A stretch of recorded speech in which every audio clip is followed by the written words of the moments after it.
தமிழ் நீதி கதைகள் முயலரசன். வாங்க குட்டீஸ், கதைக்கு போவோம். ஒரு விவசாயியோட தோட்டத்துல காய்கறிகள் நல்ல செழிப்பாகவும் அழகாகவும் விளைந்திருந்தது. அந்த காய்களை ஒரு முயல் நல்ல வயிறு முட்டை சாப்பிட்டு ஜாலியா இருந்துச்சு. இருந்தாலும் அந்த முயலுக்கு ஒரு பெரிய கவலை. அந்த கவலை என்ன அப்படின்னா, அது வாழ்கிற காட்டை ஆட்சி செஞ்சுட்டு வர்ற சிங்கம். சிங்கத்துக்கு கிடைக்கிற மரியாதை தனக்கும் கிடைக்கணும்னு முயல் ஆசைப்பட்டுச்சு. அதுக்காக என்ன பண்ணலாம்னு முயல் யோசிச்சுட்டு இருந்துச்சு. அப்ப முயலுக்கு ஒரு ஐடியா வந்துச்சு.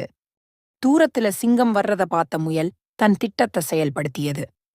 ஏய் முயலே, உனக்கு எவ்வளவு தைரியம்! இவ்வளவு நாளா பார்த்தாலே நடுங்கி ஓடுவ. இப்ப என்னடானா என்ன பார்த்தும் நக்கலா உட்கார்ந்து இருக்க. உன்னை என்ன பண்றேன்னு பாரு. பயமா? எனக்கா? அதுவும் உன்னை பார்த்தா? சரி, உனக்கு ஒரு விஷயம் தெரியுமா? உனக்கு எப்படி தெரிய போகுது? நீதான் இங்க கூட்டம் நடந்துட்டு இருந்தப்பதான்